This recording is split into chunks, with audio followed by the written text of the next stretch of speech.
A gente conversa agora com o diretor da Associação Nacional dos Procuradores da República, Dr. Júlio José Araújo Júnior. Dr. Júlio, boa noite, bem-vindo aqui ao Expresso CNN, Mona Lisa falando. O senhor me ouve bem? Boa noite, Mona Lisa, ouço muito bem. Boa noite a todos que nos acompanham na CNN. Muito obrigada por atender aí ao nosso pedido em pleno feriadão. Eu sei que é difícil, mas a discussão, sem dúvida, é importante. Doutor Júlio, o texto original, do deputado federal Paulo Teixeira, do PT, já trazia problemas, vamos dizer assim, ao permitir, então, a interferência política no órgão. Mas as mudanças sugeridas pelo relator Paulo Magalhães têm sido encaradas como uma afronta, li bastante sobre isso hoje, ao que seria a autonomia da instituição e a independência dos seus membros. Podemos começar essa conversa por aí, doutor Júlio? Claro, Mona Lisa. De fato, a PEC, a proposta de emenda à Constituição, para nós, ela é toda problemática desde o início. O fato de prever a interferência do Congresso e a não participação de conselheiro do Ministério Público na corregedoria do órgão já seria um grande problema e afetaria a nossa independência. Mas o fato é que isso avançou e piorou muito com a proposta apresentada pelo deputado Paulo Magalhães. Essa proposta prevê a possibilidade de o Conselho rever os próprios atos do Ministério Público, o que coloca em risco frontalmente a nossa independência no dia a dia da instituição.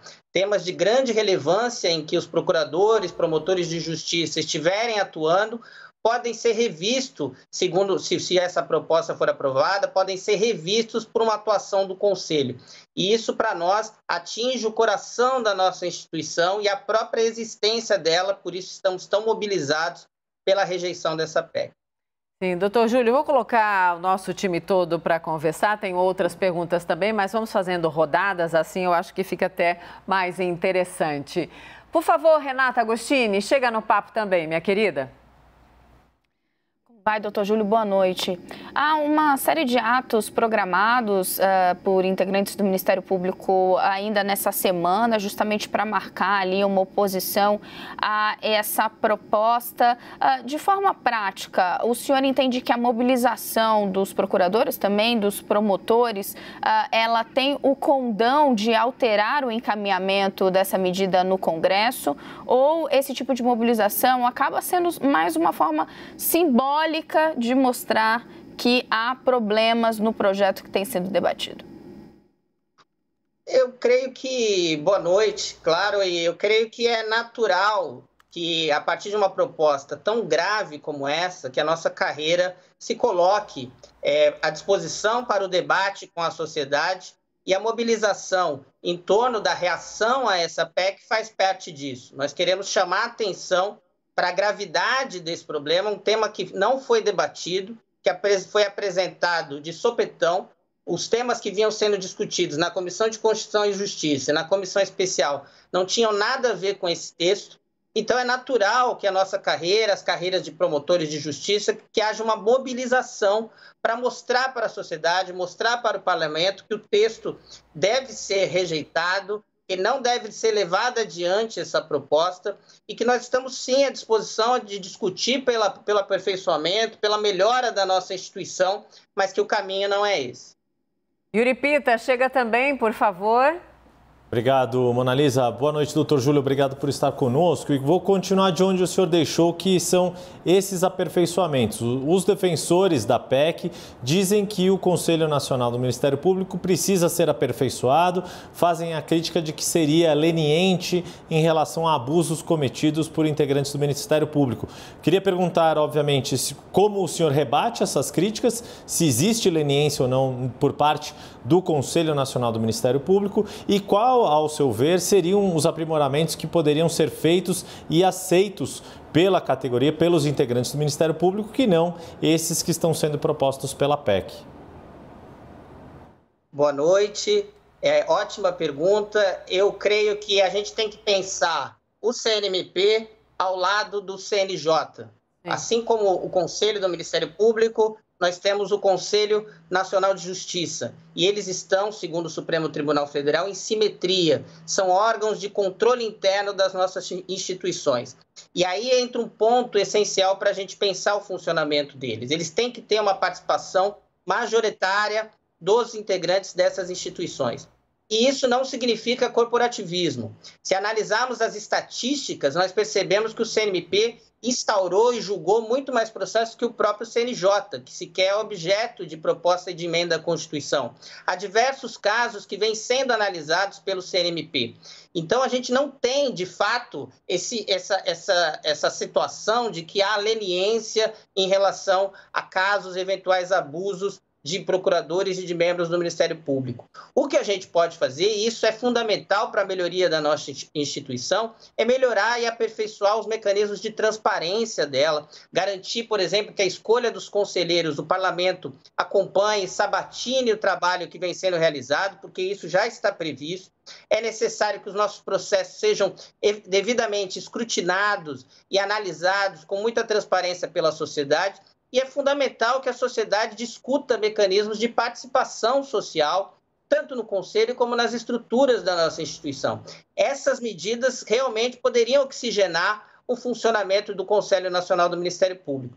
O que está acontecendo, na verdade, é uma tentativa de colocar na dinâmica da política, que nós respeitamos, ela é importante, mas colocar processos disciplinares que devem ser técnicos, jurídicos, e tratam de casos sensíveis, colocá-los à mercê da política e subordinar a uma agenda que muitas vezes pode ser casuística, uma análise que tem que ser muito delicada. Então, para nós, essa tentativa de subordinar o Conselho ao Congresso, de tentar rever atos do Ministério Público, não vai atingir essa finalidade, não vai melhorar o funcionamento do Conselho e vai agravar a sua politização. E, com isso, nós não teremos esses resultados e não haverá nenhum aperfeiçoamento das nossas instituições.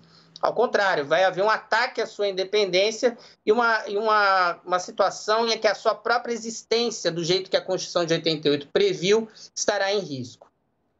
Vamos fazer mais uma rodada, Renata e Yuri? Porque, doutor Júlio, retomando aqui Monalisa, especificamente, quanto que os desacertos, os excessos da Lava Jato pesam para o que nós estamos discutindo nesse momento? Olha, Monalisa, a Operação Lava Jato, como vem sendo discutido pela opinião pública, tem erros e acertos, e isso vem sendo escrutinado pelo Supremo, isso vem sendo discutido no próprio Conselho Nacional do Ministério Público, tanto em relação à Operação Lava Jato Curitiba, a Operação Lava Jato no Rio de Janeiro, e não cabe a mim avaliar o quanto que isso repercute no termômetro da política.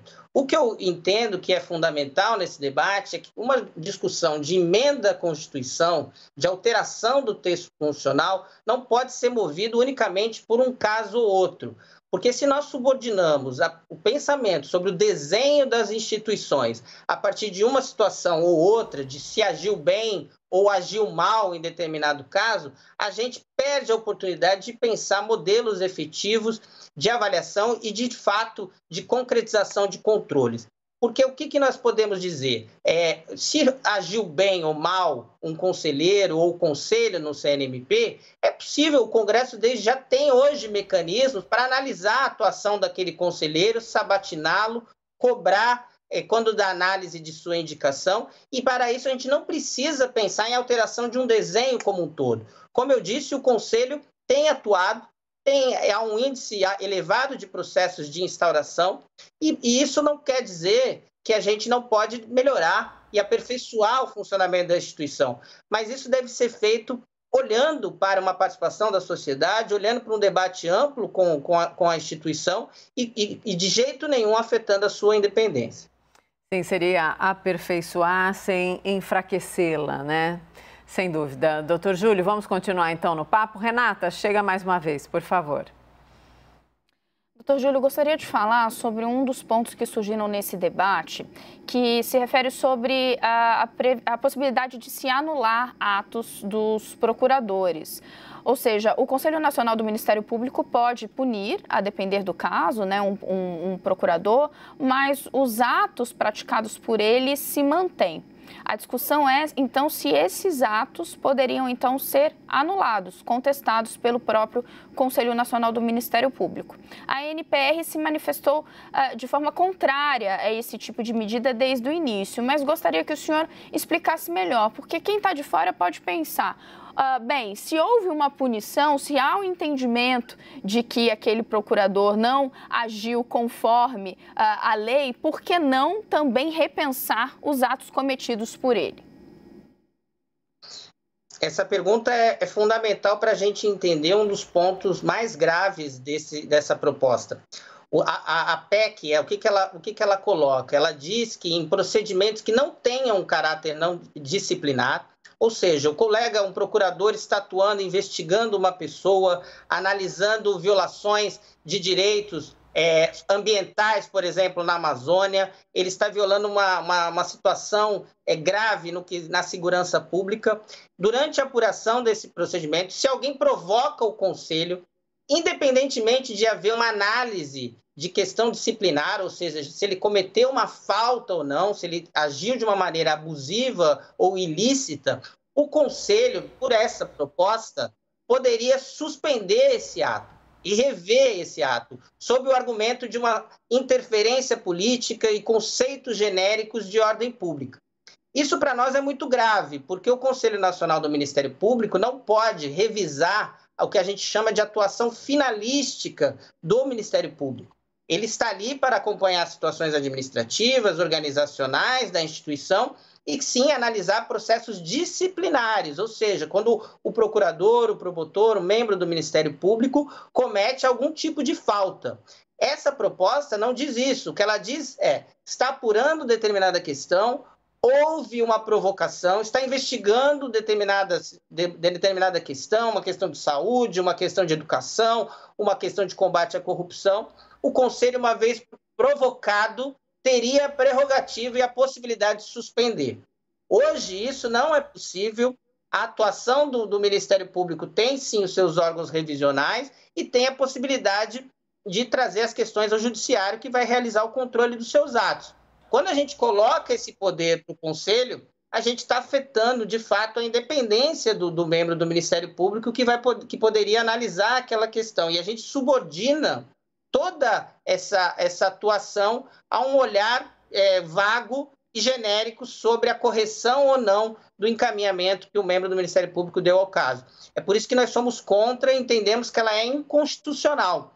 E, de fato, esse tema sequer apareceu antes na proposta. Ele apareceu agora e é um tema muito grave para o funcionamento da instituição. Yuri Pita, tem mais uma pergunta também? Bem rapidinho, Mona, então, para a gente poder liberar o doutor Júlio aí para o fim de feriado.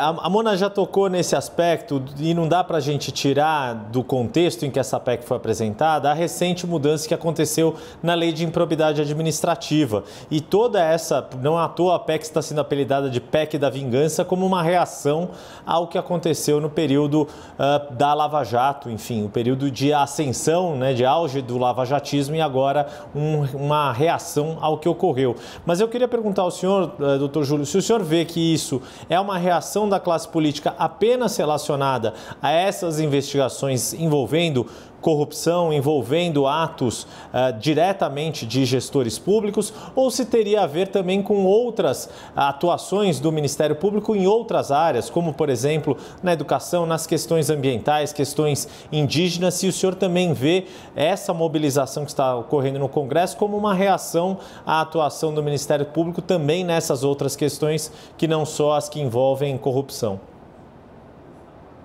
Olha, eu vejo com muita apreensão essa proposta, né? Primeiro, pela celeridade e a rapidez como ela vem sendo discutida sobre uma instituição que, modéstia à parte, é uma das instituições mais importantes da República, que a Constituição de 88 conferiu um papel singular, e me aflige muito que isso aconteça no mesmo contexto em que outras propostas atinjam aspectos que estão no coração da Constituição. Então, quando a gente fala da proteção da Amazônia, do combate à grilagem de terras públicas, do licenciamento ambiental e da improbidade administrativa, nós estamos falando de uma série de pautas que tratam de temas que são próprios também do Ministério Público para exercer a defesa.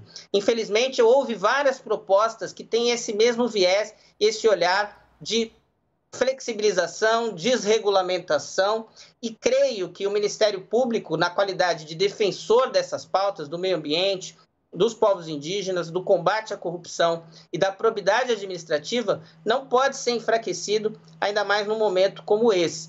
Então, eu vejo como preocupação, não gosto desse termo PEC da vingança, nós temos total respeito pelo parlamento, temos disposição de dialogar, estamos muito prontos para fazer qualquer debate sobre a nossa instituição. Mas nós temos muita preocupação, sim, em garantir o legado e garantir o cumprimento da Constituição de 1988. A Constituição de 1988 é muito importante para nós, e isso, quando a gente ataca o Ministério Público, ataca o desenho institucional do Ministério Público, nós estamos atacando a Constituição de 88. E é contra isso que nós vamos nos mobilizar amanhã. Nós entendemos que a PEC, ela ataca o desenho do Ministério Público, ataca a nossa independência e ataca a defesa de direitos fundamentais que foram garantidos em 88.